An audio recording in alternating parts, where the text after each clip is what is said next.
does it factor at all to you if she had like a history? Like, put it point blank, if she had, as yourself, like, no offense, but also had a whole face. Womp womp.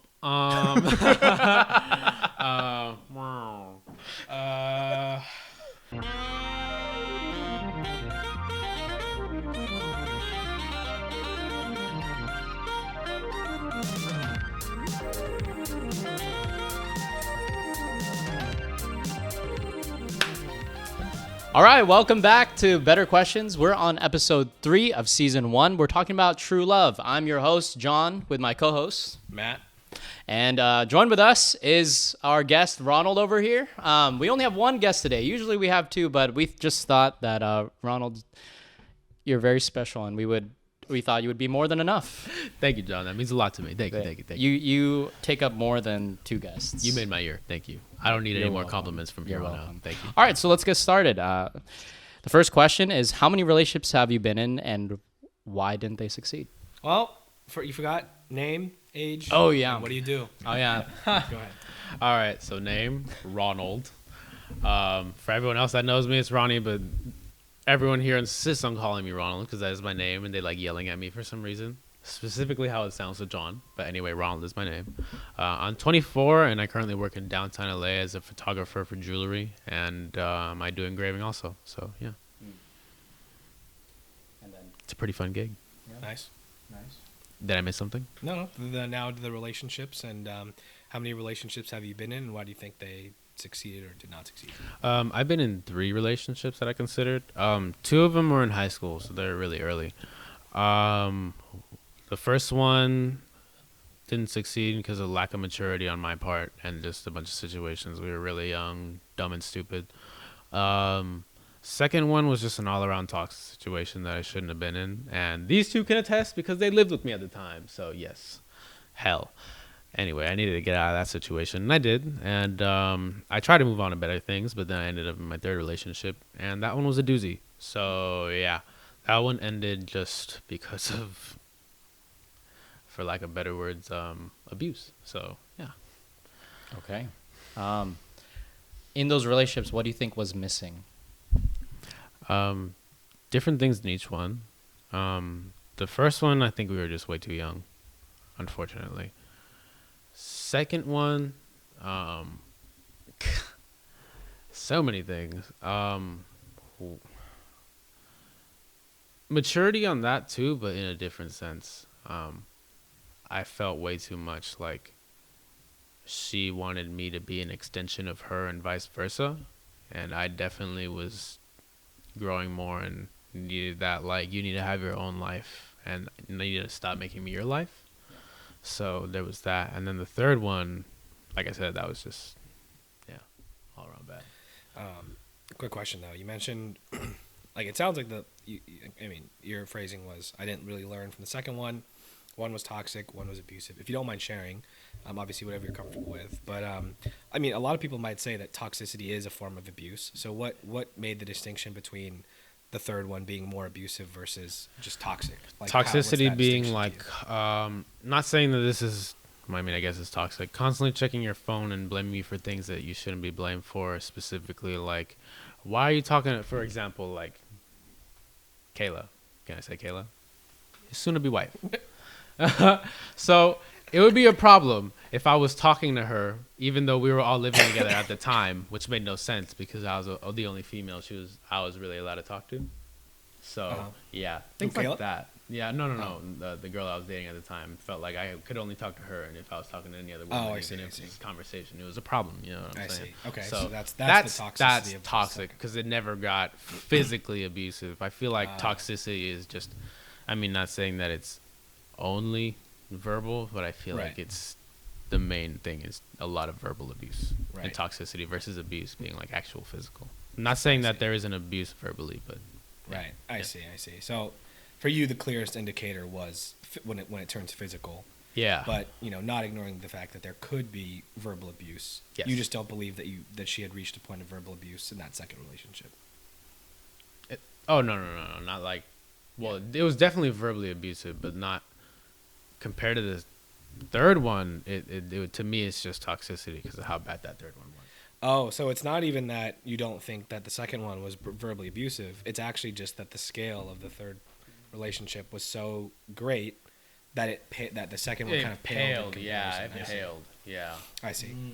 So yeah, good times. Yeah, good times. Yeah. What do you think you could have done differently in a relationship? Like looking back in hindsight, what you could have done to either make those relationships succeed or to avoid, the unavoidable mistakes.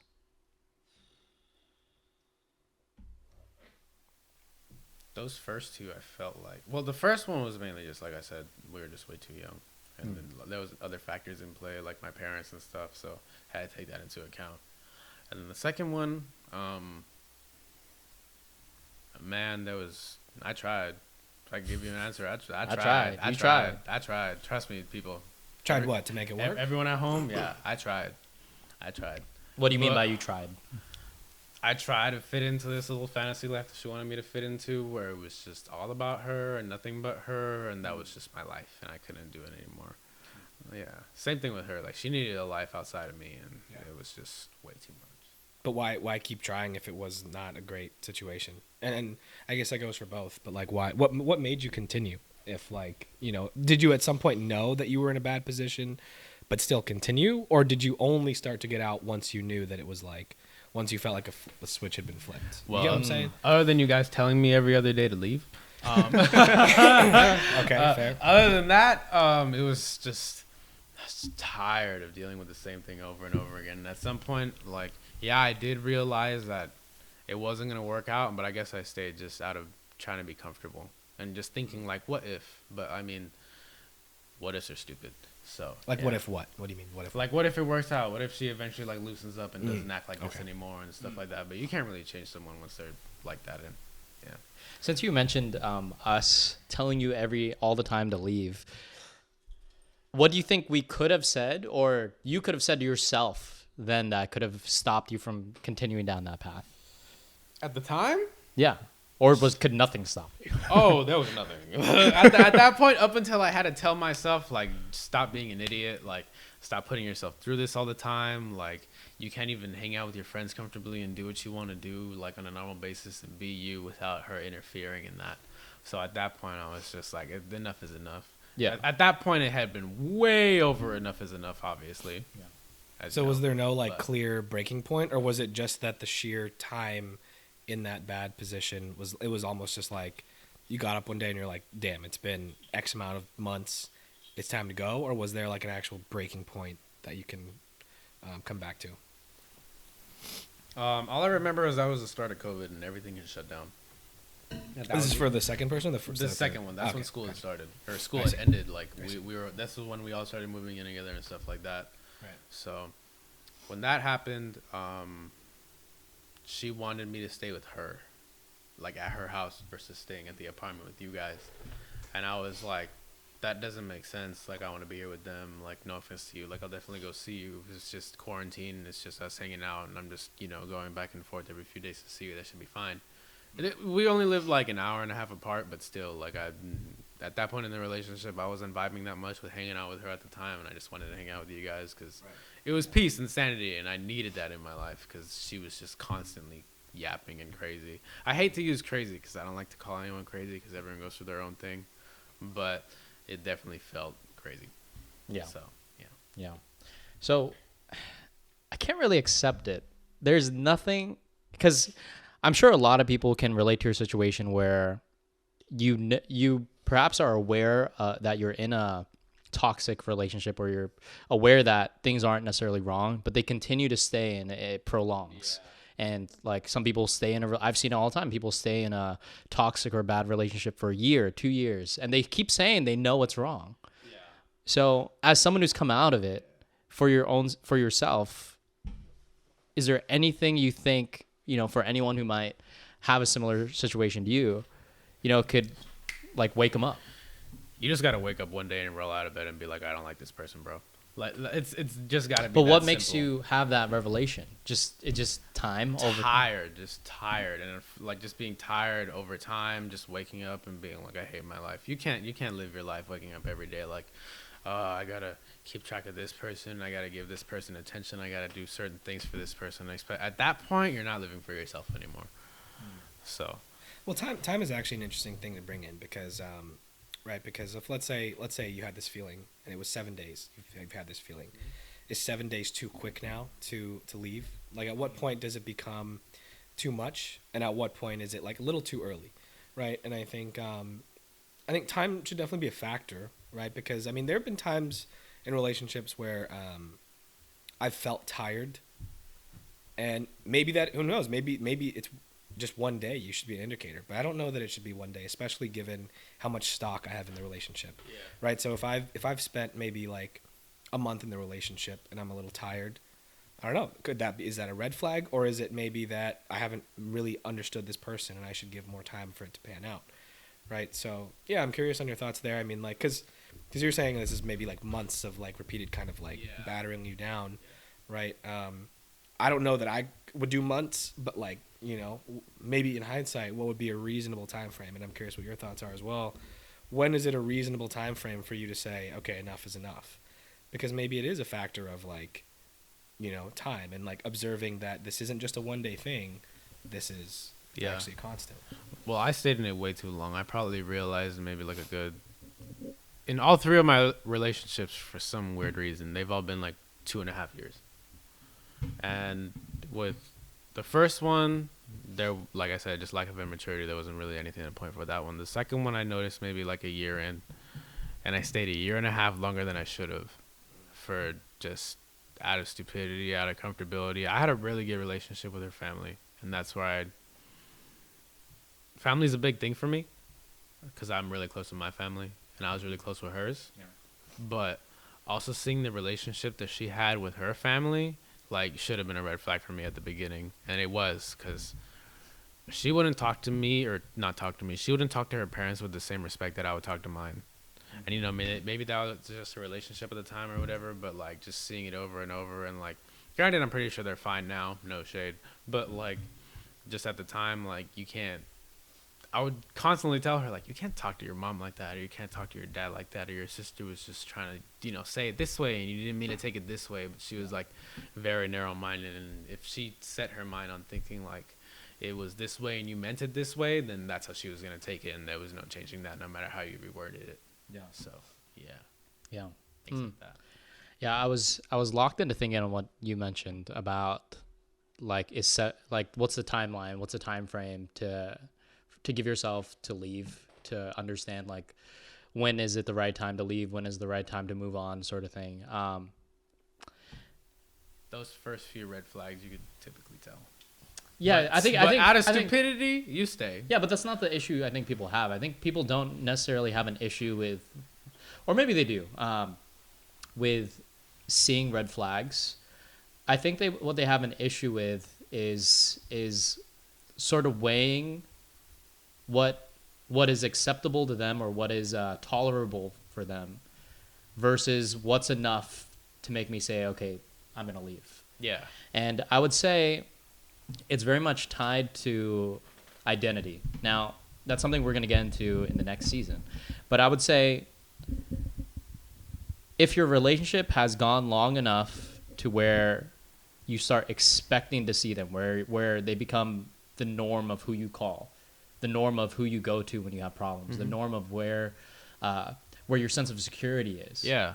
Like, that's where the red flags begin to blur. Yeah. Because now, you know, they're part of your life. Yeah. They're not someone you're, so to speak, assessing anymore.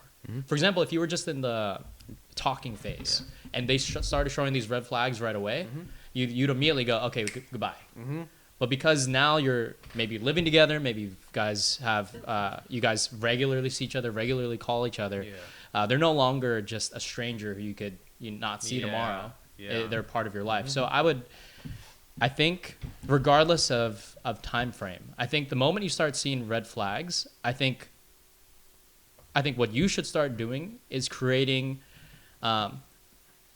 already begin creating a barrier or new life for yourself. Yeah. Because if your life currently right now is tied for that person, even if you do acknowledge the red flags, they're too much a part of your life to now move on to a new life. Yeah. However, if now you start saying, like you said, I don't want this life anymore. I don't like how my life is now. It's kind of like the idea of like New Year's resolutions. Like it's difficult if your pattern for this year was one way. It's going to be difficult to change that pattern in the following year. Yeah. You have to actually start changing the things you are doing now. So what would that look like in a relationship? You would change who you're hanging out with. Instead of just hanging out with them, maybe start hanging out with your friend. Make that somebody else outside of your relationship now commonplace. Yeah. Maybe start filling your life with hobbies that now you have more of a separation. You could see more clearly the relationship you've been in. Yeah. And also gives you an out. Exactly. To leave that relationship. Yeah, exactly. Yeah. Worded that beautifully. Yeah. Yeah, but Appreciate it. do you need to have those things to leave? I feel like even going in, like, before you should even think about jumping into a relationship, you definitely already need to have that established in your life so that you could fall back on it if need be. I mean, not even fall back on it, because, like, your friend should be a part of your daily life. Like, you should incorporate your hobbies constantly so that, you know, if you guys break up or whatever the case may be, like, you have these things to fall back on that give you peace and give you joy, and you can look back on the relationship. And sure, maybe there were some good things, but then you can be like, nah, my life is way better now than it was, you know, with them and stuff like that. Yeah, I mean, but to what you were saying, I think it's natural that as you enter into a relationship, your old life starts to kind of not dwindle away or fade out, but it's now you're starting a life with this person. You know, ideally, you know, you start spending more time with this person, you're attracted to this person. Obviously, they're going to take a higher precedent or a higher priority than your friends originally were. Yeah. So I'm more just saying, and to your thing about, do you need those things to leave? No. But I think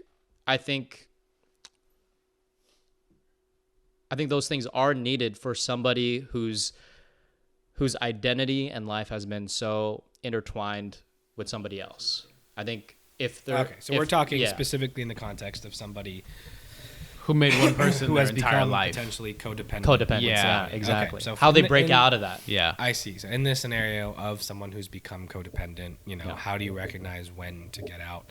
I see. And so what you're suggesting or what you would look at is start to break out because, you know, one, if you're in that life very heavily, to maybe like what you were saying, is it's very hard to have an outside perspective because you're embedded in that life versus if you are spending time outside of it, you might have a better view looking in to really tell yourself and be honest with yourself that, okay, I need to get out.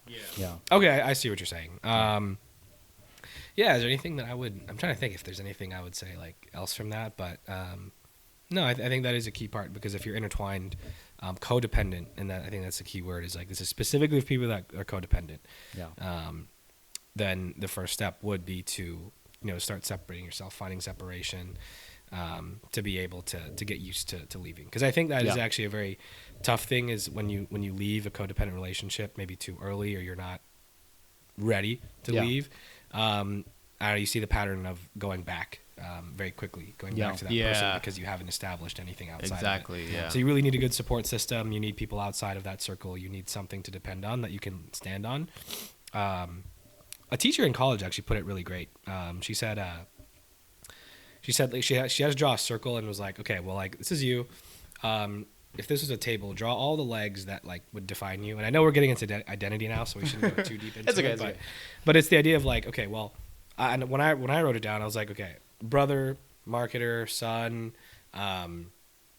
you know, like I wrote all down these different things. When like did what grade was this? College.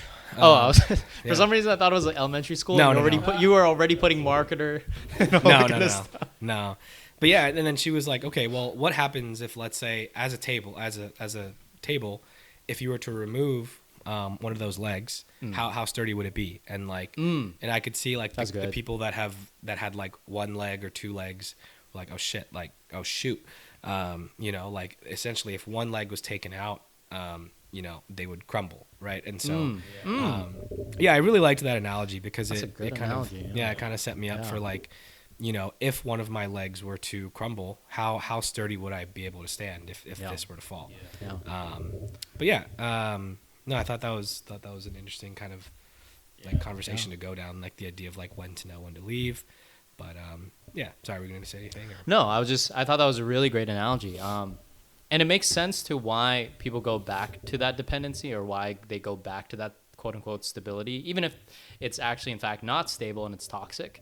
Because I mean, even just the natural thing that happens when you're like, right now we're sitting on chairs, right? If like one leg gave out and you fell, what's your natural inclination? Is you want to become stable. Yeah. Like you get a shock when things become unstable. And so your natural inclination, or your natural behavior would be to go back to balance. Exactly. And so, to the example, I think that's actually incredible, is people who don't have those extra legs to stand on, once that legs gives out, it makes sense why they would go back. And it's not a bad thing. It's actually a natural thing for you to do that. Yeah. And it goes back to what I was saying, is why it's important to start I guess using the analogy, it's important to start creating those legs, so that if you were to go out, if like, let's say there was 5 legs instead of 4, and that's your relationship, the 4th one is that relationship, you knock it out and you're fine. Yeah. You're chilling. You're still standing here. You're still okay. Yeah, exactly. But if you make it, or also maybe this is taking the analogy into another way. Maybe you don't have. I mean, in some people's situations, maybe they don't have a lot of friends. Maybe they don't have a lot of support systems. And maybe it's not so much about creating new support systems, but shifting around the priority. Yeah. Maybe you have one good friend and ask, and it might be difficult to ask, but start reaching out to that friend more. Yeah. Tell them about your situation. Start telling them, I'm in this situation, and honestly, I don't. I've only been hanging out with my girl, or a girl with my boyfriend, whatever. But I just really need a support system. Just being honest with it. And I think if they're really your friend, they would start doing that. And so, because you could also sit on a 3-legged chair if it's positioned properly. Yeah. And so the same way, I think it's shifting around those dynamics as well, so that when the leg gets knocked off, you're going to be okay. Yeah. Yeah, and it's easier said than done, but I also feel like you kind of have to find security in yourself, too, for that. Like, you have to be really comfortable being alone. Or, I know it's, like I said, easier said than done, but, like, you really have to enjoy spending time with yourself and getting to learn you again, if you haven't found yourself in a while and you've just been about this person constantly, or about, it could be a task or whatever it is, and you lose it, and it just, like you said, the leg of the chair crumbles. And then that's it. Yeah. You have to find stability in you and find certain things, like, for example, hobbies or exercise, just other things that fill in those chair legs that are solely to do with you and that you can control, versus outside properties, because those are bound to fail. Yeah. So, a question I have that I think is interesting is, I can see and I can understand, but like one thing I personally never been involved with is anything kind of like very challenging as far as relationship goes, anything kind of like abusive or anything like that. So one of my curiosities is like, in that 3rd relationship you mentioned, one, we talked about how it the second one paled in comparison to that, right? Yeah. So I wonder if it was so great in comparison of like how bad it was, like, one, I'm curious, were you able to get out of that faster than you were the second one, or was it roughly the same time frame? How did getting out of that? It was roughly the same time frame. Like, interesting. We were together for a year, and then at that year mark, it like really switched, especially because we moved to a different location. Like I said, I was living in California, and then I moved to Tennessee. Sorry. And then Yeah, but like if it was so much greater, right? Like why? Like I'm curious, why do you think it took the same amount of time? I mean, I'm wondering this from the outside looking in, because I don't have a lot of context to this, but I would imagine if it was so much worse, and I know there's a lot of nuance to it, but I would wonder, like, why didn't that maybe spur you on to leave faster? Is there something like, what made it? At that point, I had just freshly moved. So it made it a little difficult to, man, should I go back already? Like I just got here, like I invested all this time and money. I moved from California to Tennessee. Oh, I see. Yeah. That's right. So That's I right. invested all this time and I invested all this money, time. Well, I appreciate you looking out for that. Yeah. But, yeah. So, what Ronald was referring to, because the audio is going to continue, is that. This thing we probably Yeah, but I would keep it in because Ronald literally went time. So I mean, why not just keep the audio rolling, right? And so what Ronald what? No. We can talk. No, I'm gonna explain it right now. A restroom break, everyone. No, I know, but the audio is going right. What I'm just saying is what Ronald was alluding to when he said time was that we have to reset the camera. Oh yeah. So the reason I'm keeping that in there was because you were gonna reset it quickly, but now he's taking a break. So now we're gonna have to chop that up a little bit more. But damn, we were in a good flow. That was good. Okay. Yeah, one thing I was really wondering was essentially what we've established before was kind of going back to the idea of like legs of the table, and also establishing like when to leave. So something that really had me curious on previous parts of the conversation was the idea that your third relationship was so difficult or so much more challenging and to your language, abusive, toxic, all of the above. And then the second one was paled in comparison. So something I'm really curious about is, did that have an impact on how quickly you were able to get out or leave those relationships? Or were they roughly like the same time? Was it quicker for you to recognize the? You get what I'm trying to get at? Like I'm really curious about that. Between the second one and the third one, on the third one it was definitely quicker for me to recognize it. However, it was more like she did so many things that the other one didn't, and filled so many voids that I thought needed to be filled, because I guess I created this illusion in my head that what she did was what I was looking for at the time. Like just the little things, like randomly doing my laundry, or making like clean the dishes after I cook, little stuff like that, going out, take the dogs out when I don't ask for anything, getting me little things. Like I'm not big on material, I can buy myself whatever I want to, like I said, but it's little things. So she did a lot of the little stuff that I thought would lead into bigger, better things, but it just never developed that way, or it looked like it was up until at that point that I saw that I wasn't getting any better, and it was actually declining and getting worse. So it was, I feel like there was too many factors that I made up in my head for reasons that I stayed in that third one way longer than I should have. Because like I said, moved from California all the way to Tennessee. I had just moved there December, and I think I was there first week of December, 2021. And wow. Yeah. And you just moved from California to Tennessee. Like, did you? And I'm asking this because I don't think everybody has context, but like, were you just dating and all of a sudden you decided both of you to go to Tennessee and live together? Like just so at the time, because it seems like a big jump. Yeah, we were living in California. Obviously, we were living in Glendale in my apartment. And, okay. So she was going back to Tennessee because her dad's secretary quit, and she knew how to do the job beforehand, so she went there only for 2 weeks just off of a whim to help him out because she was going to train the new person.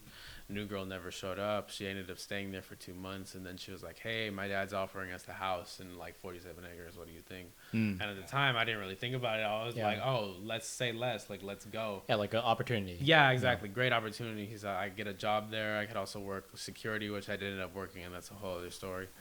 But it just, from what I was led on to believe, from not really the moment I got there, but maybe like a month in, I could tell like, oh, this is not what I signed up for at all. But I mean, I stayed because I thought, it's a month. Yeah. I need to give it time. It's a new place. I'm adjusting, completely different atmosphere, completely different things. I was like, okay, give it time. And I kept telling myself that. Shouldn't have done that. I should have just got out, cut my losses. It is what it is. Yeah. And then it didn't help that we got 2 more dogs at that time, which we had 3 already, and then it made it 5.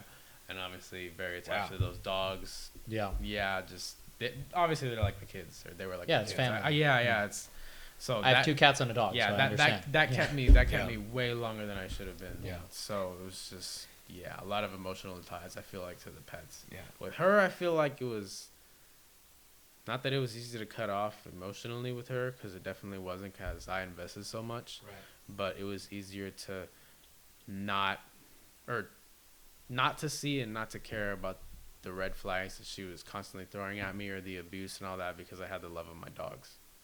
So I put up with that because I was getting love elsewhere. So it negated, or I felt up until obviously a certain point where I just called it quits and left.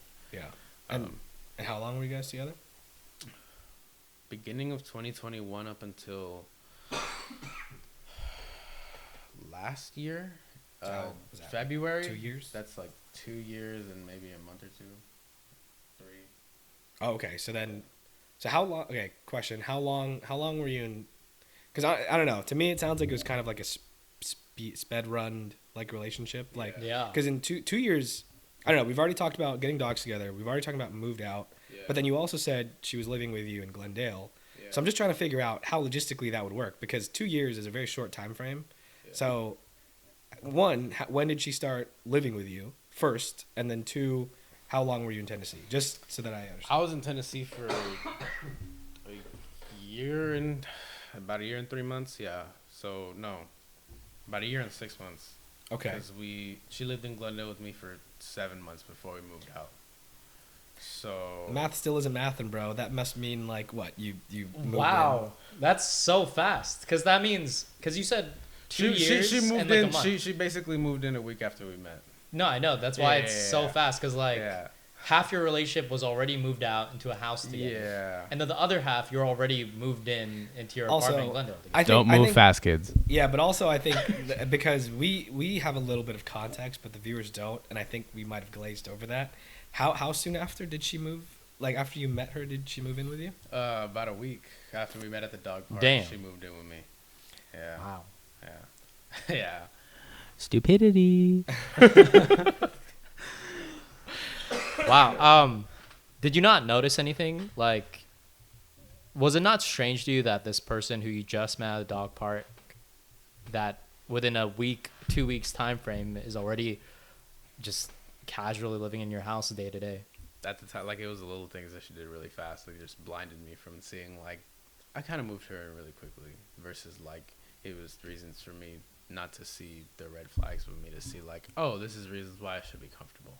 Because I was really looking for that. And I guess I try to, like, find that all in one person when I feel like she showed not really showed all her cards, because obviously later on in the relationship, but, like, I felt like she put it all on the table at first, and for me that was, like, pretty genuine and real. And, like, it's been a while since I had met, because everything was just carnal, right? Everything was just sensual. Everything was just physical. There was no, like, emotional ties, blah, blah, blah.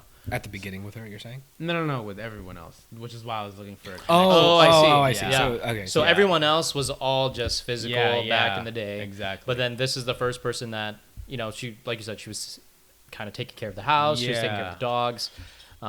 So you developed a different kind of relationship, which led you to be more quick about it. Yeah, exactly. Because I was looking. You're more willing to be more I was looking serious. for more of a connection. I wanted something deep. I wanted something, just I could talk to someone. You could be my best friend versus just, Well, but to clarify, are you also saying the first 2 relationships were more sensual than they were emotional? Or are you saying like, yeah, The second one was definitely more sensual than emotional. The first one was like, we were young, but it was definitely a mixture of both. Like, she was my first for everything. So for us, it was like, it was kind of perfect in a way up until, it wasn't. But And did you, like, how soon, because you said you started realizing that you didn't want that, like, whole sensual kind of, like, focus. Yeah. Did that happen, so essentially, like, did that happen right after you ended things with your second relationship? I'm curious, how long did it take you to realize that's not what you wanted? Like, was it, like, when the second relationship ended, you were like, oh, I'm looking for something else? Yeah.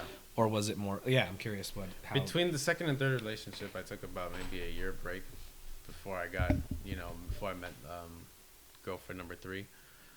Between that time, that year, I was just taking time to focus on me and find myself, and it led to me, going on Tinder and Bumble and hooking up with people and stuff like that. So I got a lot of the carnal stuff and sensual stuff very easily and very fast. Like, it was not what I wanted. Not really not what I wanted it to be, but it didn't give me the satisfaction that I thought it would. Yeah. because it's just at some point you see all these people and sure it's great because you can this person, that person, whatever it is, but at some point you're like, I can't really hold a conversation with you. Yeah. Like, I mean, you're pretty, but you're kind of an airhead, so it's really hard for me to camera. But anyway, Just that one. We're still going. but it's really hard for me to form a connection with you. And at some point, I just started seeing, not trying to make people out to be objects because we're not, but it started to dumb down like a lot of physical things for me. Like sex wasn't something that I looked for. It was like you got connection. desensitized. Yeah, I got very desensitized to sex. So it was like just an emotional tie with someone that I could be, like I said, best friend. I could have a support system, even though looking back on it now, you should be your own support system for everybody watching. But anyway, so I tried to find that all in one person because I felt like it filled a void that I needed to be filled, but that void could have just been filled with things that I enjoyed versus filling it with a person. But everything is hindsight 2020. Yeah. So you said in those relationships, you kind of became desensitized before going into this other relationship because you thought you were ready. Yeah. Do you think you needed that sort of time in your life first to, be ready for something like that? Seriously. So, for lack of better terms, do I feel like I have to go through a whole phase first before I... Good call. You could put it that way. Yeah. So point blank, yeah. Do you think it's needed to have a hoe phase to to go into your serious phase, or like, because I think that is kind of a leading question. Maybe a better question. A better question would be like, looking back, do you think, and from what you know now, do you think a hoe phase contributes, like helped you? Like, do you think it was beneficial to have a hoe phase? Oh yeah, that is a better question. Yeah.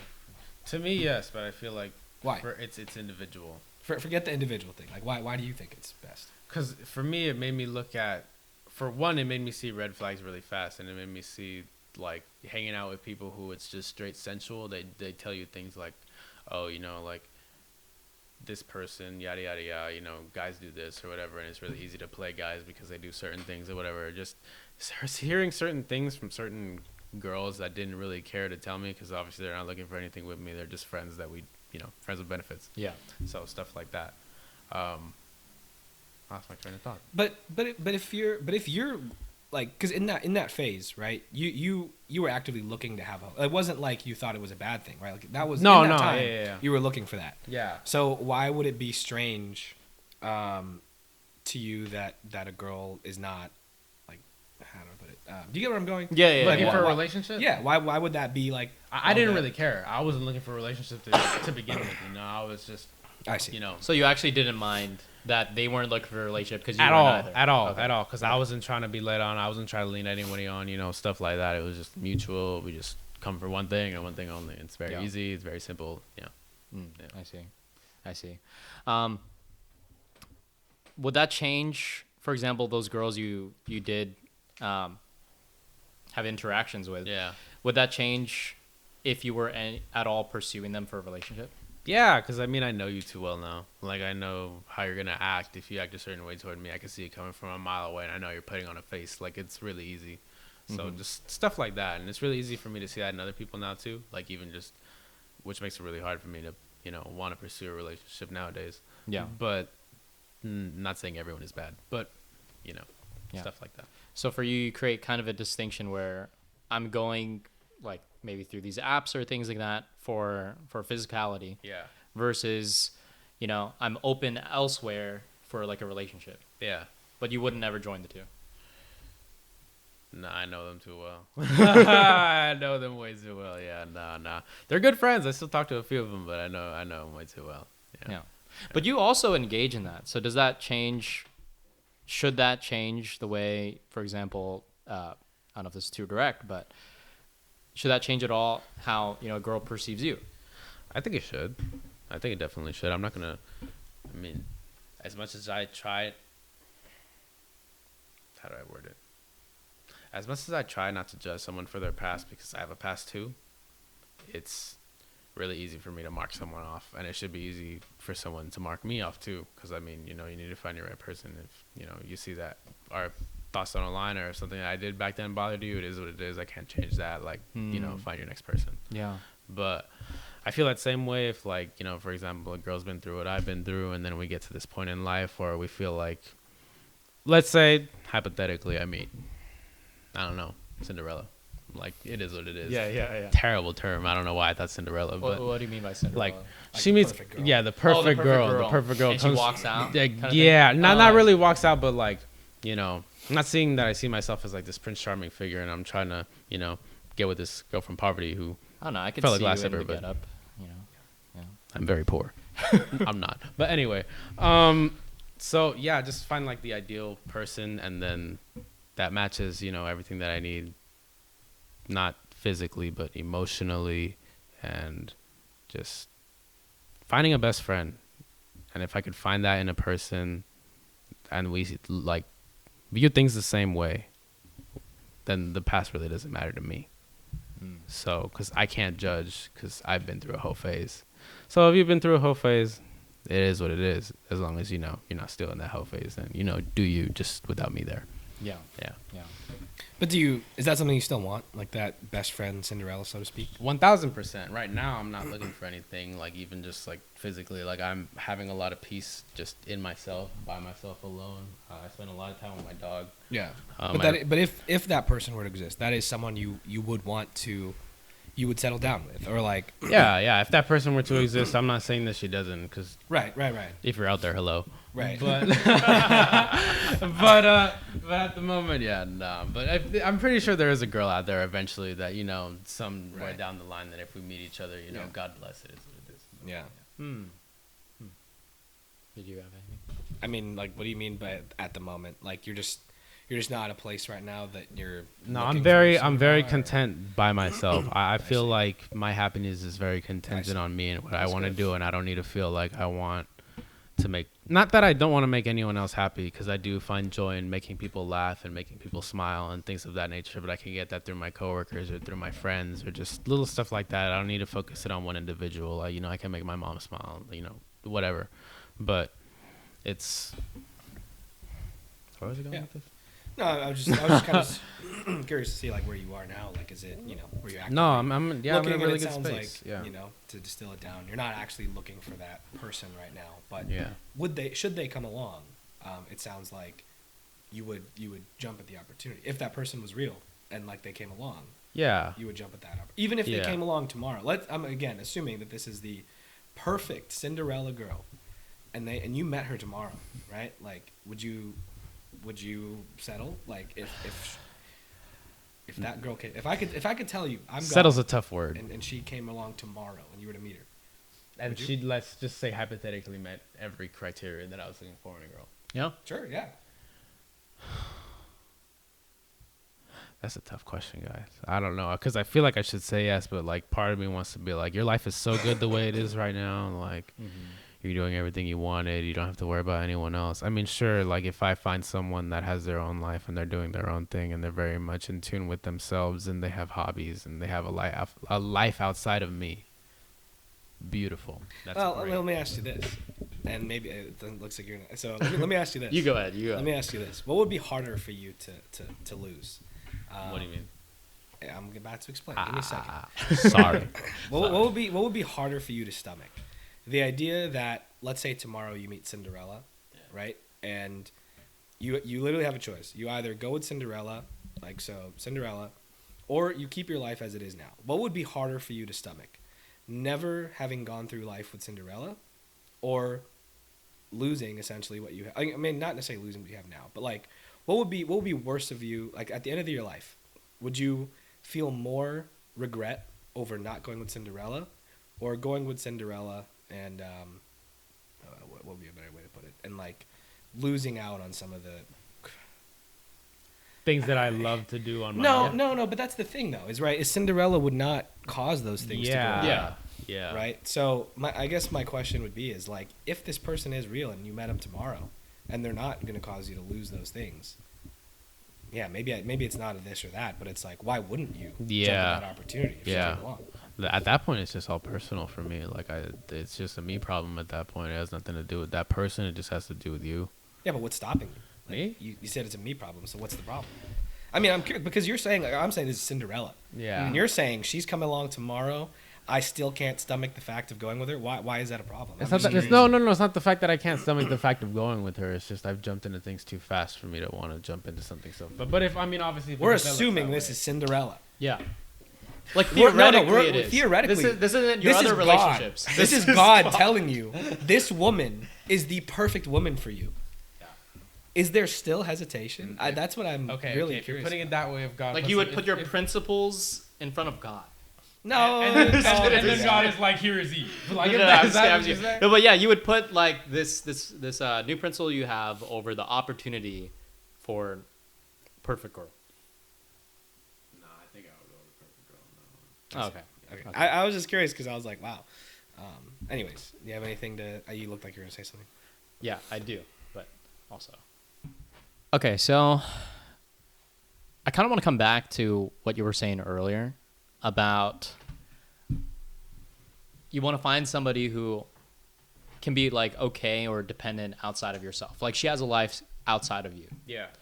But do you think it's I don't want to say wise, but should people in a relationship have separate lives? Yeah. Yeah, 1000%. Really? Yeah, you should have your own thing going on for sure. Oh no, I'm not saying like have your own thing. I guess what I'm getting at is, for example, you've watched, the whole like Jada Smith thing, right? Oh, yeah. Like yeah. the like the Yeah, whole yes. entanglement, Yes. all that sort of thing. Hashtag pray for Will.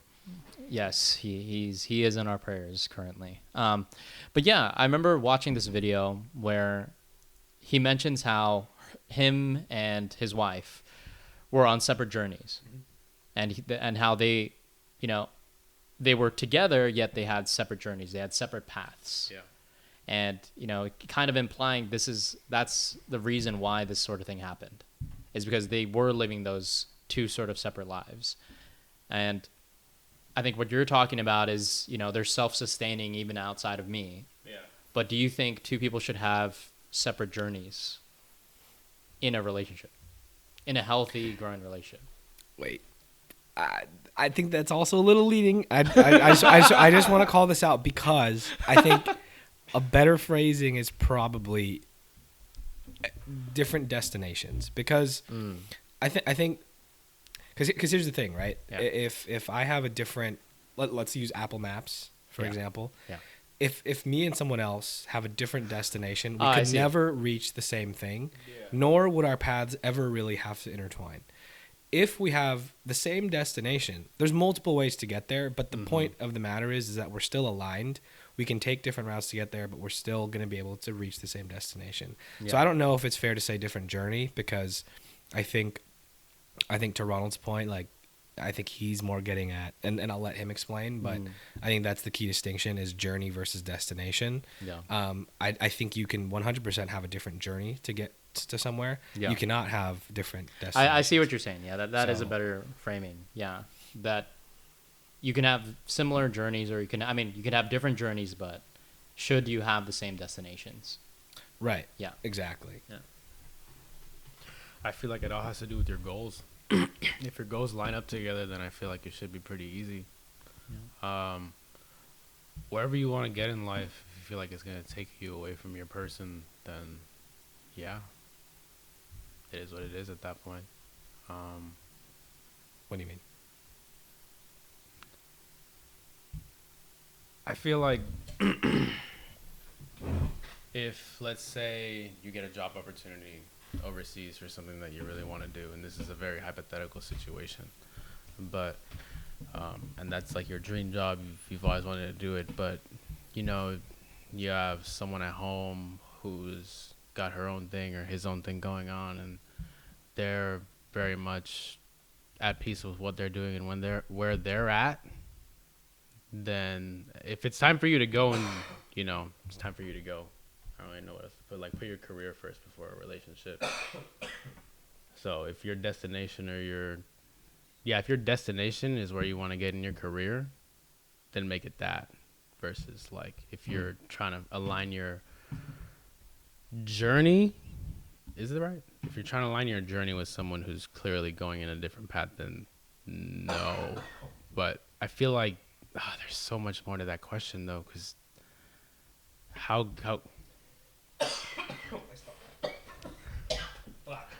We're gonna have to cut that. okay, I know cool. I stopped you because you uttered one word, but like right before that was a perfect stopping point. My jaw could cut, so I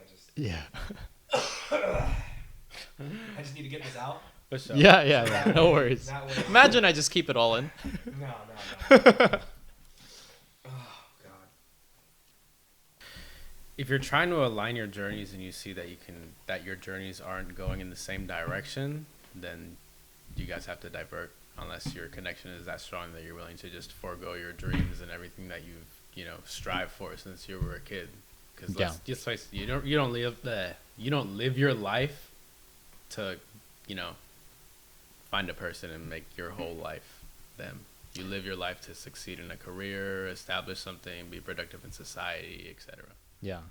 But then wouldn't that imply to have a successful relationship is almost left up to luck, that both of you have, you have the same goals, you have some same destination. Yeah. However, if certain things that aren't benefit for me or are aligned with, the dreams I had when I was a kid, the dreams I had when I was a boy, if those things come up, then and you have your thing going on, then we just have to go our separate ways. Yeah. And I just can't really. If you can make the long distance thing work, sure, all for it. Yeah, but don't you think somebody should, because then that would imply, or that just means that they're a lower priority, that your relationship is a lower priority, or maybe you're just not into them, or maybe you're not as serious, but you're not as, how do I put it? They're on a lower priority than like your goals in life. Yeah. In other words, this relationship will always be behind my priorities, and that it's okay if I'm below your priorities. Do you think that's how it should be? Damn, that's a good question. Thank you.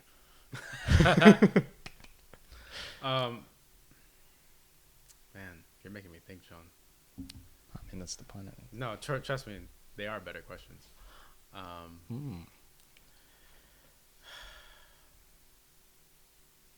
You really have to love that person and understand. There's just, like I said earlier, there's so many things that go into that, like your relationship with that person, how stable you feel, if you feel like you can do the long distance thing.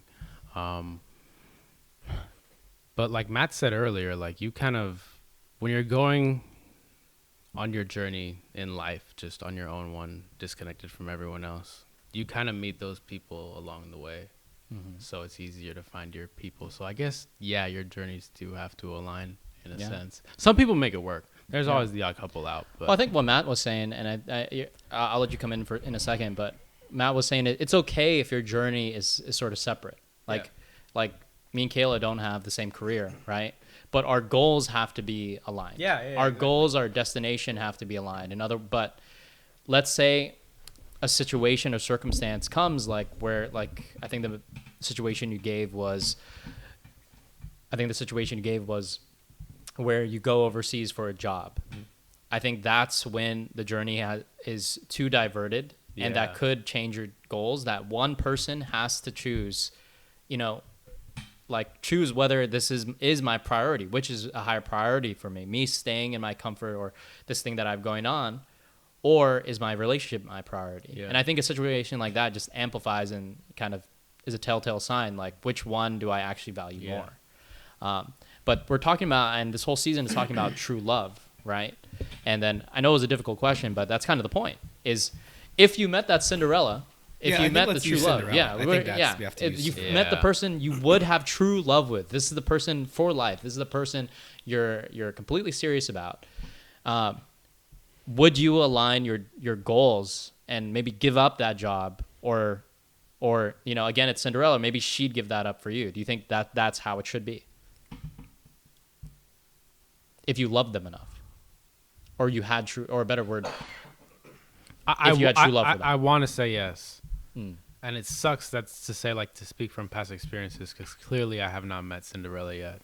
Well, and that's not a bad thing. Yeah. That just means she wasn't Cinderella. Yeah, exactly. But I think where we're trying to go is like, if you have Cinderella, are you, and something arises where you have, like, and I think maybe we can lay out the scenario. So the scenario you were proposing initially was, if something comes up where it's your goal, you are essentially choosing that destination over the one that you two have together. Yeah. In the other scenario, it's you recognize that this goal that's maybe going to cause some friction is going to dramatically change your journey. It's going to dramatically change your journey, but the destination remains the same. So how I see this playing out is this. Let's say it is the job overseas. The way I would see it playing out for a couple that has the same destination would say, one, I would imagine there's heavy communication here, and then the conclusion comes Assuming. and then the conclusion would come to, because we have the destination of we have true love, we're continuing to build something. It's maybe it becomes, I will move with you, we'll do this for a year. After that, we'll see where things go. But at the end of the day, I'm not leaving you because we have this destination together. The other alternative is my goal takes my destination takes precedence over yours. I am leaving our plotted destination together for my singular destination. Nah, it's gotta be the So the first question becomes, and I think that's why it's important to establish the destination versus the journey, is because I think your journey will drastically change even if you have the same destination. Like the overseas thing, if I were to have Cinderella and she had an overseas job, if that was the only thing that we could do is me moving to Spain or whatever, I'm moving to Spain. But I think something to realize is, on the flip side, if this move overseas completely demolishes my chances at my life dream, I cannot imagine a world where my Cinderella would actually go overseas. Yeah. So that's another thing to consider is when Yeah. you two, it's about choosing which destination matters more to you. Is it the destination that you have plotted together or the destination that you have yourself? Yeah. And so the question I think John's getting at is, in the event that you meet Cinderella and you have a dream opportunity, or she has a dream opportunity that takes you overseas, whatever, are you choosing your destination, or no matter how hard the journey gets, are you choosing your destination together? Well said. I'm gonna give a super biased answer though. Sure. I mean, Go that's ahead. the point. That's fine. I feel like, especially if you've put forth enough effort into what you want to do in your career and your job and your dream and your life, all that effort that you put is going to be really hard to just completely drop. If like, because like you said, I can't see a scenario where Cinderella is making me drop that. Yeah, and I'm talking like you lose that opportunity entirely. That's right. Yeah. So no, I'm not saying she's gonna make you do that. I'm saying she would never put you in a position that causes you to lose your dream entirely. Like, actually, Yeah. maybe it's good to establish what is your what is your lifelong dream. If it's not finding Cinderella, what is it? Out of Me curiosity? personally? Yeah. What is it? Just becoming the best person I can be, whether that's as a friend, as a brother, as a son, as a coworker, as a business person, as a photographer, just the best that I could be. I think what Matt is getting at, Like the end game.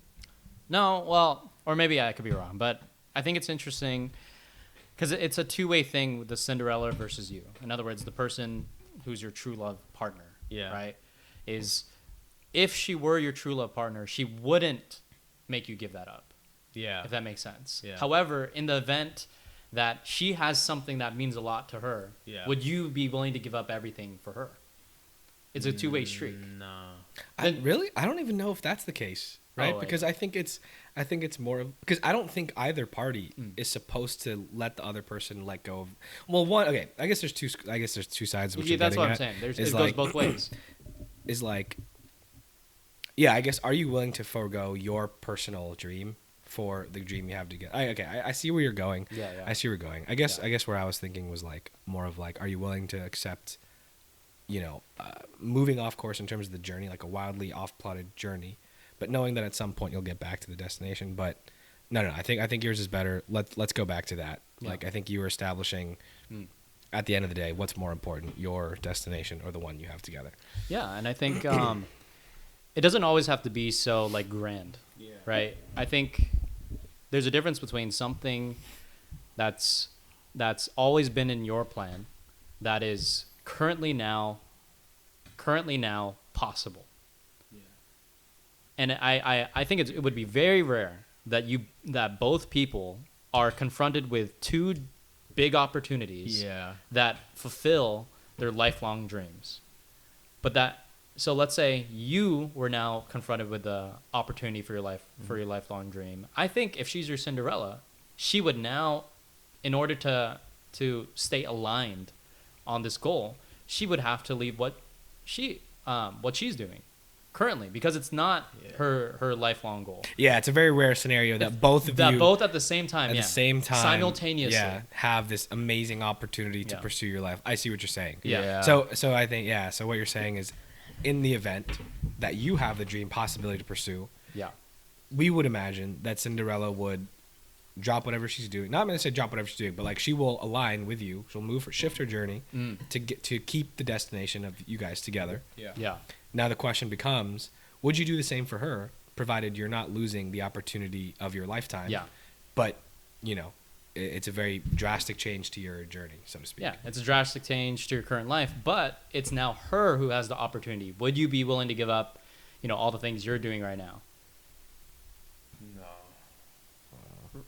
And that sounds really selfish of me. You have to understand. But this is Cinderella. That's the point. But because right now, I think you have to focus on the Cinderella, or focus on this is your true love. Actually, I have something.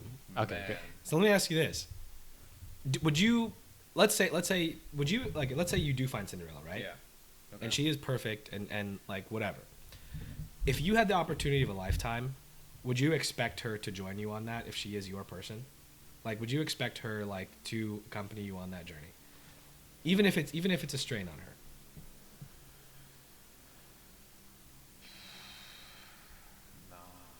I don't want her to feel obligated to do anything. And that sounds crazy, but like you have to understand, like I have very low expectations of people. Even if that person is Cinderella. Yeah, no, but you said you don't want to make her obligated. But the point is, if she's Cinderella, she would. She cares about what your lifelong goal is. So now the question is, would I do the same for her? If she's Cinderella, in other words, perfect girl, in other words, you find or have true love with her, like, don't you think if this was the girl, and it's not getting rid of your life goal, like we said, it's very rare that the opportunities would happen at the same time. Yeah. But the fact is, if she was Cinderella, if she was true, I can't believe we keep using that. I know, right? We came up with this term. I think it's a great term. I think it's great. Okay, anyways, if she was Cinderella, in the event you had your lifelong dream come up, right? Currently, it would be awesome if she came with me. But that's the point. She's Cinderella, so she cares about you, and this is important to her because it's important to you. However, in the event it happens the other way around, and it's not going, counter to your own life goal. It's just taking me away and making me uncomfortable. Yeah, it's just taking away everything else, but it's not going to get against your life goal. Now it's her turn. Yeah, and think of it this way, right? But as stated for the millionth time, this is Cinderella. Yeah. Yes, but wait. Think of it this way. We can kind of soft launch this, but let's think of it like with Apple Maps, right? Yeah. Let's say this new journey. There's this. Let's say the thing that Cinderella's doing, instead of it taking an hour to get to your destination or like an easy straight shot, it's like using Waze, where now you no shade to Waze. Actually, 100% shade to Waze. Because Waze sucks. 100%. So now instead of a straight shot, it looks like, you're drawing like I don't know. It literally looks like you're going through 10 different side streets. You're passing through the ghetto just to get to where you would have been if you were using Apple Maps. But that's besides the point, right? So that's essentially the equivalent. Is like, you're not forgoing anything that like is valuable. Like, I mean, you're forgoing your life, kind of current life, but the journey is going to look very different. Yeah. In order to accommodate her, to accommodate the same destination together. Yeah. Yeah, I guess I got to do it. I mean, if she's willing to do the same for me, then I guess I got to be willing to do the same for her, no? Yeah. And do you think you would? Do I think she would if she's... I mean, do you think you would if she was Cinderella? Yeah. Like, looking at it right now, maybe I'm looking through a blurred lens because of everything that I'm looking through. But if it was Cinderella, yeah, definitely. Well, I think it's your fear of like losing your like goal, right? But the thing is, like, I would go through difficulty to keep the destination together, as opposed to abandoning the shared destination altogether. Yeah. And again, that's the dynamic of, like, I think two people that truly love each other is, I can't imagine that I would ever put my true love partner in a position where she has to forego the most important things in her life. Yeah. Nor can I imagine a scenario where she would put me in a position to do that. Exactly. But that doesn't mean that we wouldn't put that given life choices or, like, events like new jobs, moving to different cities, it doesn't mean that we're gonna cause strain or challenge through, like, having to move to different places that we're uncomfortable. It doesn't mean that we're gonna magically not have that anymore. It just means that, like, when you find the true love partner, because you value that shared destination more than your own individual, the journey can wildly change, but you are willing to stick to the shared destination over your own, you know? But I don't know. I think we kind of went down such a deep, because it was such a, hard thing to kind of, I don't know. There's a lot to communicate there. But yeah, what do you have? I guess I don't really have anything except for, because we keep talking about the Cinderella, in other words, the perfect girl for you, right? So I guess the only question I have left or so far is, first of all, what does Cinderella to you look like for specifically you? And does that Cinderella have a past? Cinderella for me looks like someone who has her own life and her own goals and is very firm in where she's going in life and knows what she's doing. She has to know what she's doing. She can't be, like, up in the air, like, oh, I'm in between thinking of this or this or this or this, because if you're in between where you are in life, then you're going to be in between about me. So you have to have secure footing, not necessarily, because, I mean, I still live with my parents. If you live with your parents, that's one thing, but you have to have a goal in mind. You have to be working hard. Yeah, I have to see, like, you're going somewhere. Yeah. So that's a Cinderella to me. And like, she's a woman you could respect. Yeah, exactly. She's not just somebody who just tags along, but somebody who also is like an equal to you. Yeah. But does it factor at all to you if she had, like, a history? Like, put it point blank, if she had, as yourself, like, no offense, but also had a hoe face. Womp womp.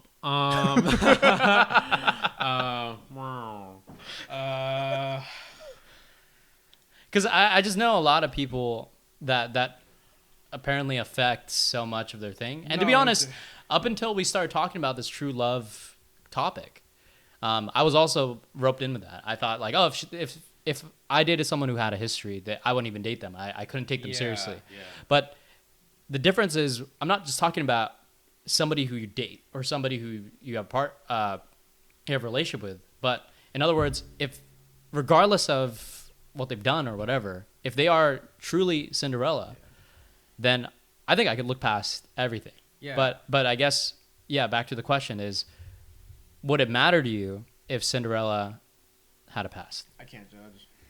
Can't judge. I can't judge. Wow. I really can't. I mean, granted, that's good. There's a limit. Like, there's. What's the limit? Huh?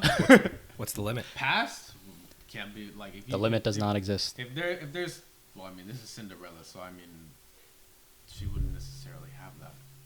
Yeah, but, like, okay, so what would stop someone from being, like, you mentioned a limit, so what's the limit? At what point is it, like, there's no way she could be Cinderella? Like, I'm assuming this is what you're getting at, is, like, if she's been with 5,000 people, right? Like, good Lord. You know, like, what I'm getting at is, like, there's clearly a threshold, it sounds like. So what's the limit where it's like, okay, this person couldn't be Cinderella for me? Where I cap it out at me personally? For you personally, just for you personally. I don't, never tell me that number. Lie to me, please. Just don't tell me that number. But if she was Cinderella, she had to be honest with you. Huh? But what's the number? Just what's the number? What's your number? But that's the thing. I can't judge because mine is high. This isn't about judgment. It doesn't matter. It's not about just for you but personally. I look like such a hypocrite. This is you. It's not like a generalized statement. Yeah. No, you don't. Because I think it comes down to preference. I think people can have preferences, and so I don't think it's an issue for, like. Okay, and here's why. Without sounding sexist, I feel like it's different for a man and a woman, though. And that's fine. and you're speaking as a man. Which is, yeah. So like, okay, here's something else maybe to ease your mind is, for me, I'll even go first. For me, I would not, I could never have like a Cinderella person that's, let's say like, a porn star that's been with 500 people. Yeah. And it's not because, and here's why. It's because it's actually more of just like a risk, like an actual health risk. Is if you've been with that many people, the risk of like STDs and risks and things like that are exponentially higher. It's not like that's one just natural reason, like not even based on preference. It's by health and by natural reasoning. Would I want to put myself in a position where I'm at more risk? So that's what I mean is like, I don't think there's anything wrong with just attaching a number to it. Because I think if you were to ask any guy or girl, whether they have verbalized it or not, there is some sort of number where maybe bias creeps in. Like I've talked to guys and girls who have said, like maybe a question that's more easy to answer is like, what's a normal body count for someone to have? And in their mind, they have a clear answer of like, oh, I think it's like 10. I think it's like 5. I think it's like 3. Yeah. Right. And so obviously at some point there's a number where you go, that's like too much. Yeah. Like for me to even overcome. Okay. Yeah. So what's the number? You'll probably have to reach double digits. So Like what? 10? Yeah. 10. 10. Yeah. Okay. But that sounds hypocritical for me because yeah. I don't know. I think for myself, But I'm looking at it through the lens of I'm looking at it through the lens of a man, a heterosexual man. yeah. I mean, So well, me, it's- yeah. Sure. For me, it's every intimate thing that I've done with any woman that's just been intimate. It's very easy for me to categorize and just put it into one, put it over here and not get your feelings involved. It's just cardinal. And Yeah. sure, some women can do that too, but I feel like it's a lot harder. And if I could see a consistent pattern, like, oh, there's this many people and, you just tell me that, and now in my head, I'm going to be like, why am I different than the rest of them? Mhm. Like, what makes you want to stay with me versus the other, 9, 10, and then after 11, I'm like, I feel like I'm just the next one on your list. Yeah. So, but that sounds hypocritical because it's so much more than 11 for me, and I'm not trying to say that as a boasting. That's not a good thing. But Well, I think another way to perhaps frame it is think about it this way: is you don't typically throw out like your past day one, yeah, and let's say your past, gets more unveiled, more revealed as time goes on. yeah, Like let's say 5 months, 6 months. Within that given time, you've come to already like this person. yeah, Really have emotions for this person, respect this person, all those kind of things, and then you hear that past.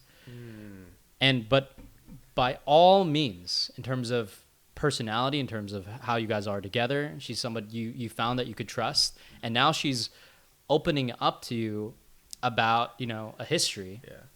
right? Even let's say it's 100. Okay, and honestly, me in the past. Wow. Okay, Yeah, okay. listen. Listen. Even though me in the past probably would have Immediately just disregarded. disregarded, Yeah. regardless of everything about experience. Yeah. I think if you're seeking out true love, the fact of the matter is you have to stop looking at them for any sort of Because surface reasons. who they are in the. because it's for Yeah. who they are now. Yeah, yeah. Because the thing is, Trust me, I'm keeping that completely in mind. yeah. Because Yeah. often it's like it's this conversation of the guy's income or things like that. Yeah. Well, that now can't be true love because the girl is looking at him for income and security. Yeah. Even though that's a natural thing, but that has nothing to do with love. Yeah. That has more to do with practicality on that stuff. Mm-hmm. But if you're looking at somebody for that, Yeah. you are now looking at them as an object. Yeah. And then likewise, like I said, you met Cinderella. She's all those qualities, and if you look at her for a number or a past, even though now you've seen her growth, you've seen her Yeah. change, and this is assuming it's honest and assuming that it's genuine. Yeah. She's had this change and all that kind of stuff, and you've fallen for her, or you have the capacity to fall in love with her, and you see this is the girl I could reach true love with. When I think about it that way, I think I could accept any girl's past. Yeah. As naive as it sounds, Yeah. I think I could accept any girl's past. Like, I know I have true love with the girl I'm with now, and I thought to myself, now that we've gone down this rabbit hole of true love, you know, if she had such a past, but if I could see it was all genuine and all that stuff, then if I want her to look at me for me and put aside even when I fail, even when all that kind of stuff, then I can't look at her Yeah. for a number or a past. Yeah. Yeah. But in the fine print has to be tested. You mean like up front? Yeah. Okay, up front, Okay, so- then so- everybody will judge. so- I mean, that's the truth. Everybody judges No, up I front. mean like Yeah. have to be tested. Like, Oh, yeah. I, Oh my I god. see what you're Okay. saying. Physical, Okay, physical but and health assuming- aside. Yeah, health I think aside. Health aside, health is Well, okay, 100% healthy. Oh my No, God. no problems down there. Okay. Nothing. Aside from the rabbit hole you just try to take us down, I think what I've realized John was saying is, and I think it's an important distinction, is I think there's two questions here, and I think the way that the body count question typically goes is, one, should you judge someone for the body count, for their body count, and then two, like, does body count matter? Yeah. And I think there's a deeper layer to that, and it's, does body count matter? And I think the layer to this is when that question is asked. If the question is asked before you've gotten to know this person, like, at a deeper level, versus this question or this information comes after you've established certain things. And what I mean by that is this: if you were to ask me, is body count something you should consider, or something that maybe like helps indicate things in the future? I would say yes, roughly. And me and John have discussed this, and I would say this. I've come up with like a personal ideology to it, and it's the idea that like body count in general, I think there's two factors at play, and it's the depth at which they spent with a person, and then the amount of people they've been with. So for example, I'll give a rough scenario. Me, like, I'm not going to use it as a girl. I'm actually going to use it if a girl is looking at me, and it's, let's say I've been with 500 people, but it was all like one night stands. Yeah. Versus if I've been with one person and it's been like 15 years I've been with this person, right? I would actually, from the girl's perspective, find it a lot harder to feel that that I've built that level of trust with me, because I spent 15 years with someone.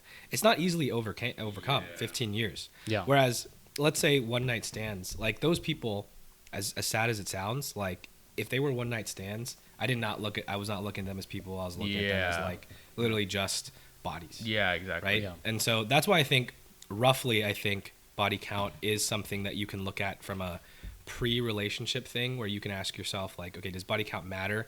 In that context, I would say yes, roughly.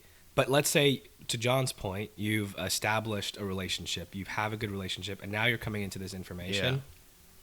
That would not at all, no matter the number, change my perception of this person if we've established the capability and capacity for true love, or we've reached true love. Yeah. So I think there's, like, roughly, I'm not gonna, like, again, it's the idea of, like, should you judge people for that?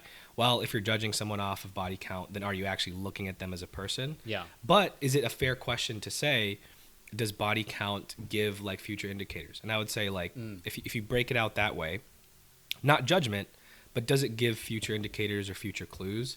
I would say yeah. And the reason I would say that is, just like anything, if someone is an alcoholic, has been for 10 years, is that a future indicator that they'll continue to drink? Yes. It doesn't mean I'm judging them. It just means that, like, okay, like, there is possibility of, like, continuing down that path. Yeah.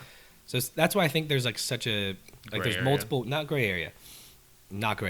We don't do, we do, no, we don't do the gray area. But what I mean by that is there's, I think if you ask the harder questions, the better questions, you'll come to realize body count isn't a question of, like, as easy of, can you judge someone off of body count, or does body count matter? Yeah. I think the context of that question is really key. And so, yeah, I think there's a lot of questions that can be distilled down from that. Is, when that question's coming up, is it room for judgment, or is it just kind of like an is it something to consider? Yeah. Right. No, yeah.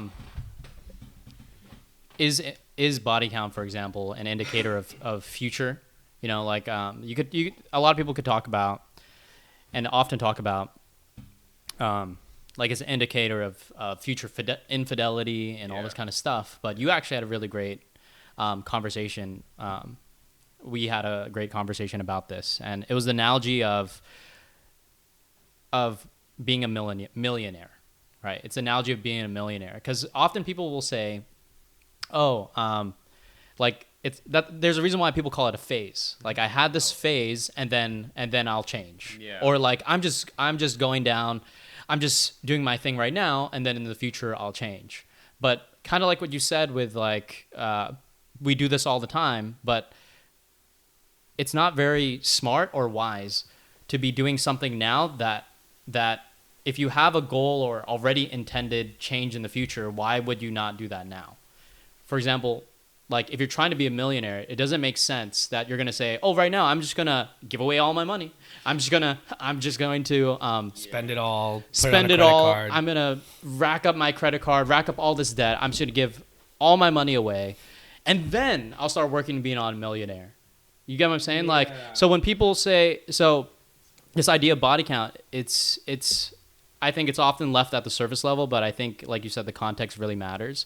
If you're trying to be a millionaire, then yeah, you should already start working at it now to build towards that. Yeah. And the things you do now will affect your ability to do that later. You can't just say, "Okay, now I'm in hundreds of thousands of dollars in debt, but now I'm changing and now I'm getting on that route."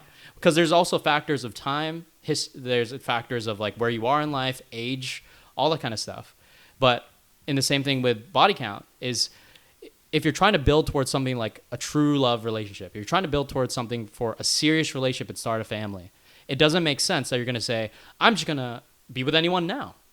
And then maybe 5 years from now, when I'm in my 30s, or 10 years from now when I'm in my 30s, then I'll start thinking about it. Because now you've kind of like the millionaire question or idea. I mean, you've built up a debt. Yeah. You've built up a history. I think that's why it's important to establish early on and recognize, like, do you want to find true love or like this best friend in life? And if at the end of the day the answer is yes, then that kind of forces you to reevaluate around like, what choices can I make to put myself in the best position? Yeah. If the answer is no, and it is actually that you want to be single and you want to pursue life to your fullest, like you don't want necessarily a best friend partner that's like that's your end goal, then by all means, then I would say like there's no problem with the hoe phase, because it's aligned with what you want to do. Yeah. But the problem I think is that so many people, myself included, want at the end of the day true love and a true love partner, but then are okay with saying, "Oh, it was just a hoe phase," or even giving myself a pass, saying, I'm just in a hoe phase right now. Yeah. The problem with that is it's misaligned with what my true end goal is. Yeah. So if my true end goal is true love, then I would actually have to reevaluate my actions and say, well, a hoe phase doesn't actually put me in the best position to get there. Yeah. And I should adjust course. Yeah. Right. But if I just wanted to be a single bachelor for the rest of my life, then the hoe phase actually is the thing that makes the most sense for me. Yeah. It is actually the most optimal thing for me to do. Yeah. Because it aligns exactly with what I want to do. Yeah. One other thing I want to say real quick is, because I think we had so many, I don't know, I just think like that the previous like 10, 15 minutes, we talked about both hoe phase, we talked about body count, and like, I don't know, I kind of just get the feeling that it's important to kind of like tie it all in a knot, so to speak, because there's a lot of different concepts at play. And so I'm curious on your thoughts if you want to have anything clarified. But for me, the biggest thing is, if we're to break it down, I think it comes down to really like three things. It's like the hoe phase in relation to true love. Does it contribute? Does it not? The second thing being body count. The most common question being, does it matter? And I think that's where it's important to distinguish the question in context to what you're asking. Yeah. And I think the two most key takeaways there are, does body count matter if you found someone that you can have true love with? No, absolutely not. Because this person has given you the capacity for true love. Yeah. On the flip side, does body count matter? And this is the question where it's not about true love. It's just more of, does body count matter? Is it something to consider? Is it a factor? At its truest like form, I would just say like, yeah, it's something to consider. It's a factor, as is everything. Yeah. I'm not saying it's something we should judge people on, nor like use as a barrier for like a stick for judgment. Yeah. But is it a factor? Of course it is. Everything is a factor. I think everything's a factor. Whether or not we actually look at someone for who they are versus the factors that they're presenting is a whole different story. Yeah. Yeah, and I think you kind of covered what I was going to say, is just simply as clarification, and I actually think this is why we should bring you on again, so we could continue this conversation, clarify Round 2, more ladies stuff. and gentlemen, round 2. All right, yeah. If you guys want to see Ronald again, put those likes in the comments. But yeah, I think you covered what I was gonna say.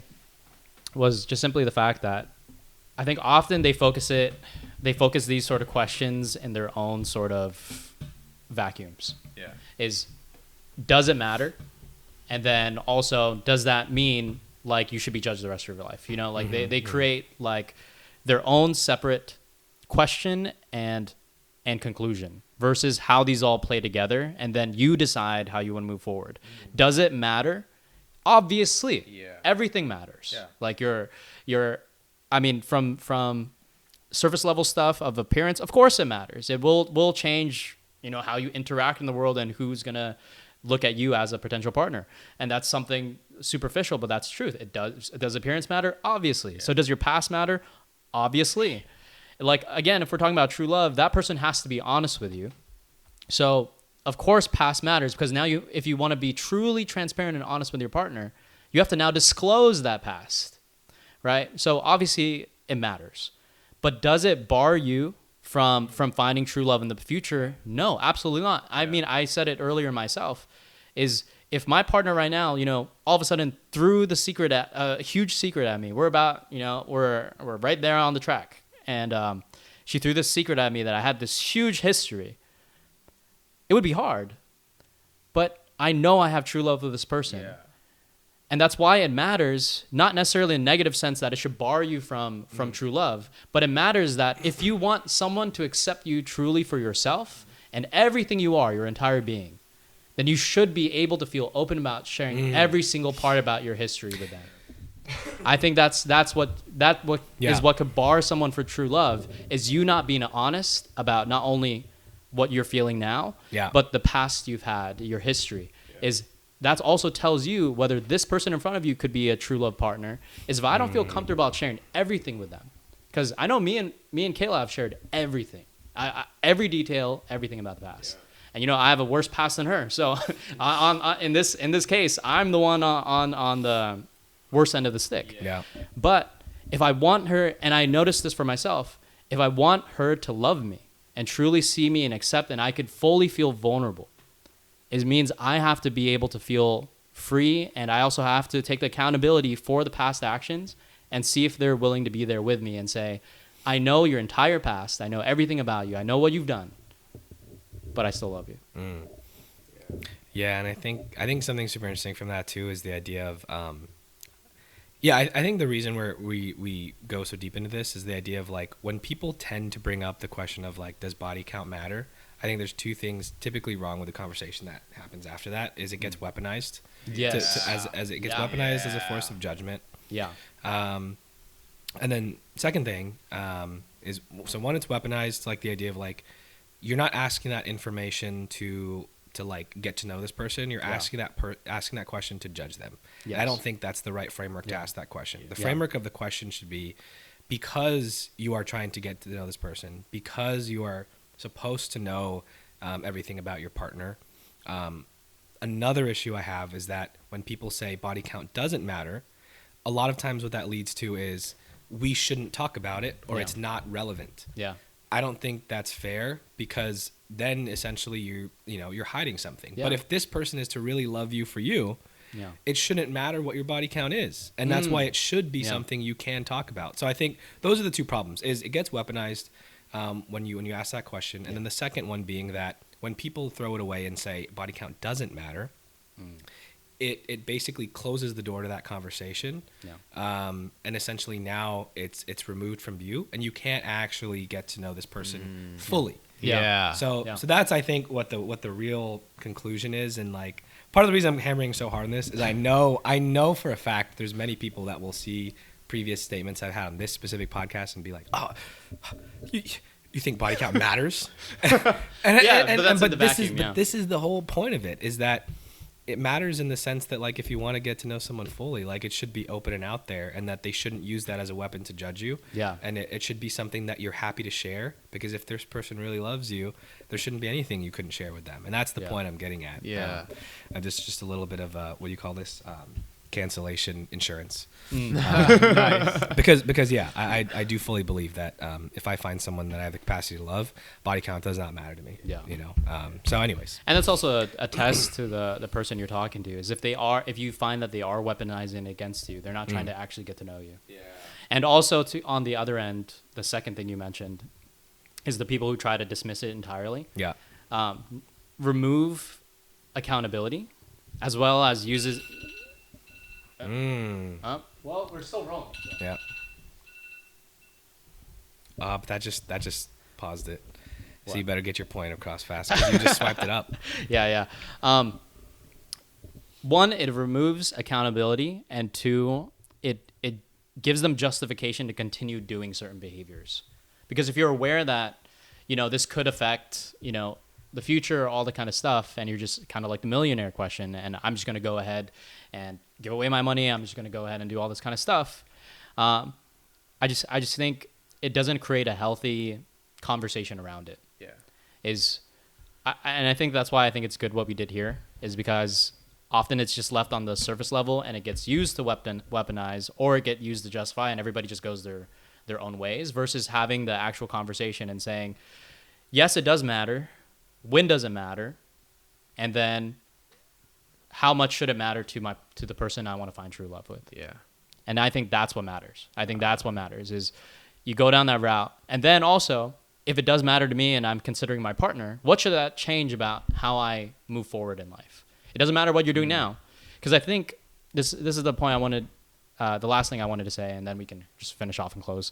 I think often in the relationship, if you're thinking about your partner in the future, you should be asking yourself now, what do I want to do, or how do I want to behave in order to reach that goal? In the same sense of the millionaire, is if I want to be a millionaire in the future, what things should I be doing right now in order to change? And what I mean by that is, I think that partner would find it more respectable if it was actually left in the past.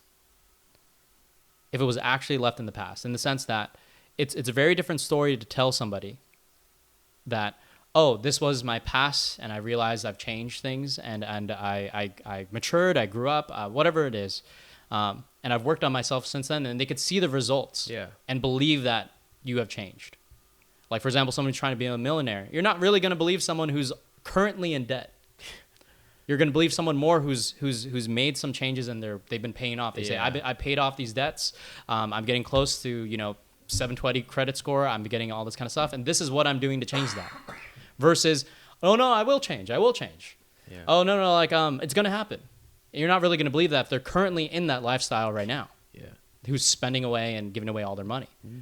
But same thing with somebody with a past, whether it be 50 or 100 or 150, it doesn't matter, 500. Is if someone is currently in that lifestyle and then now all of a sudden wants to talk to someone and say, but I will change. It's going to be very difficult for that person. And you should understand their position. Yeah. Is that they're going to find it very hard to believe you that you're willing to change. Oh yeah. If you've had a track record of being, a cheater and all this kind of stuff, it's going to be very hard for someone to believe, oh, now I'll be loyal. Yeah.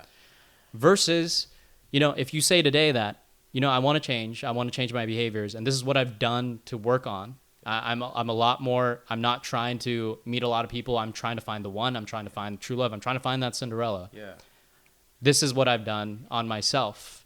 And I can honestly say I'm a changed person. Yeah. And you're giving the person who is your Cinderella, or who's your Prince Charming, or whatever, who's your true love partner, whatever it is, the best position possible to see you in the best light. And I think that's what most people would want. But often this whole question and conversation just goes there.